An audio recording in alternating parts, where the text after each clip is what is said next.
Welcome to this explainer. Today we're unpacking a really massive shift that is happening literally right now in the senior care sector. We're going to look at why elder care robotics is rapidly shifting from this sort of futuristic novelty, the kind of stuff you might only see in a sci-fi movie, into an absolute urgent necessity for senior living operators. So let's dive right in, because the way these facilities operate, it's about to change forever. To really understand the why behind this whole robotics shift, we kind of just have to look at the math. The senior care sector is colliding with a staggering reality right now. We have a rapidly aging population, and that is matched up against a truly wild projection. 818,000 direct care job openings per year in the U.S. all the way through 2032. That is just an enormous gap. We literally do not have the human workforce required to meet this rising demographic wave. Section 1. The compounding labor crisis. Two curves colliding. We basically have to fundamentally re-examine how we approach this crisis, because traditional software alone, it simply cannot close a gap of this magnitude. And if we look globally, we're actually a little bit behind the curve here in the US. Nations like Japan and China are definitely not treating this as some abstract future concept. They have been scaling elder care robotics as essential infrastructure for years now. Japan started subsidizing priority robot care way back in 2013, and China explicitly funded it in their 14th five-year plan. Why?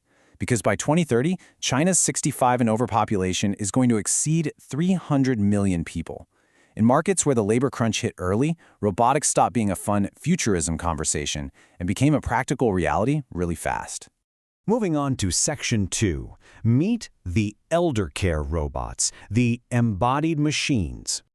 To grasp what's coming to U.S. facilities between 2026 and 2030, we really have to look at the embodied machines that are leaving the labs right now. And we aren't just talking about one single type of robot here. There are 6 distinct categories landing in communities by the end of the decade. We've got humanoid general-purpose robots like Figure 03.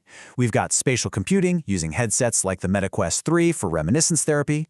Then there are social and companion robots like the Paro Therapeutic Seal, which is great for helping with depression and loneliness.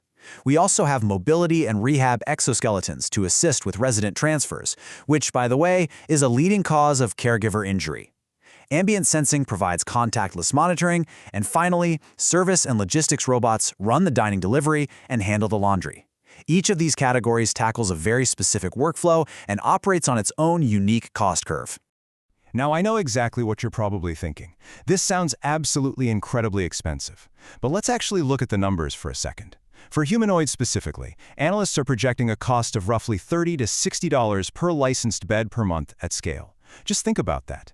That $30 to $60 range is the exact same order of magnitude as a single agency shift premium. When you factor in the labor savings, it becomes highly economically defensible. So how does all this build into the actual daily workflow? Well, a super common fear is that humanoids are just here to replace human caregivers altogether. But the immediate goal isn't to replace caregivers at all. The goal is to absorb the 30 to 40% of their shift that is totally lost to low-engagement tasks. I'm talking about the mundane stuff: meal delivery, soiled linen transport, laundry runs, medication cart escorts. By taking those specific tasks off a nurse's plate, you return that remaining 60 to 70% of their time directly back to what matters most: clinical, bedside care.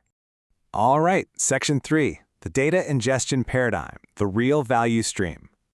Okay, here is the absolute critical pivot of this entire explainer. The operators who win this next big wave won't be the ones focused solely on the physical hardware. We have to stop viewing elder care robotics as just a hardware story and recognize it for what it truly, fundamentally is: a massive data ingestion story. Yes, the robots are the labor arbitrage instrument, sure, but the data model they create, that is the durable enterprise asset. Just look at the sheer volume of insights being generated here. Every single interaction produces highly structured longitudinal data about your residents and your workforce. A VR reminiscence session doesn't just entertain a resident, right? It captures gaze patterns and anxiety indicators. Ambient radar sensors capture contactless vitals without bothering the resident at all. Dining robots track nutritional intake right at the source. And a humanoid doing a laundry run logs time-stamped resident-linked activity events. Suddenly, all these tasks that previously produced zero data are now rich, structured events. It's honestly almost like equipping your entire building with a smartwatch. But, of course, there's a catch.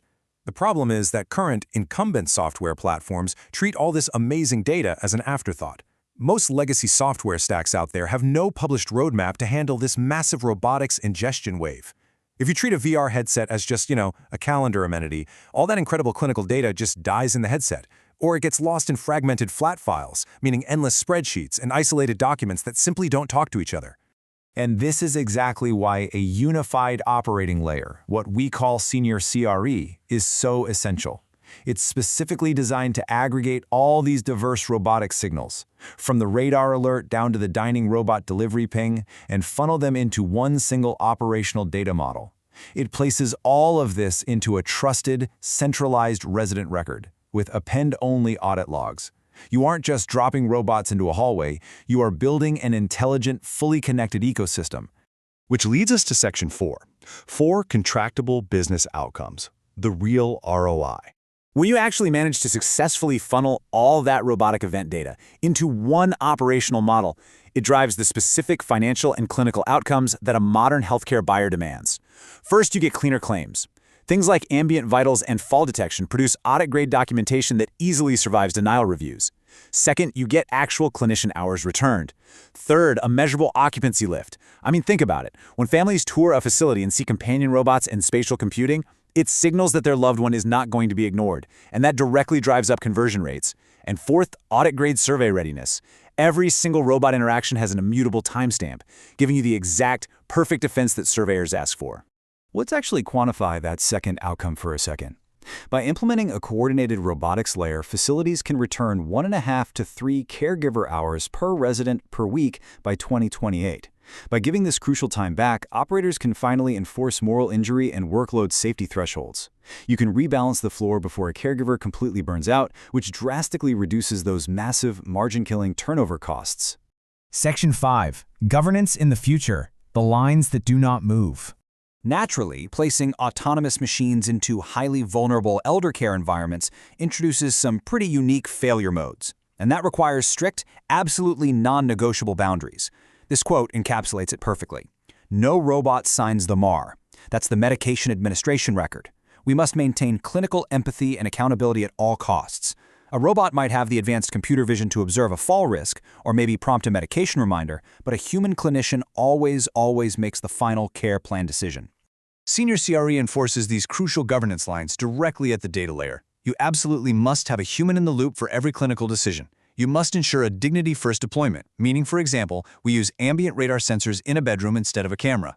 This gives us vital signs and fall detection without ever producing invasive imagery. And we must provide absolute family transparency without ever compromising or leaking protected health information.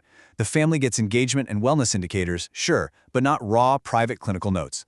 So as you finalize your capital expenditure strategies for the next 5 years, you really have to look past the hardware. The true operator advantage is not owning the robots, it's owning the layer that reads them.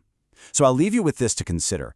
Are you just buying a shiny amenity to show off on tours, or are you building the data infrastructure required to survive the labor crisis? Think on that for a bit. Thank you so much for joining me for this explainer, and I will catch you in the next one.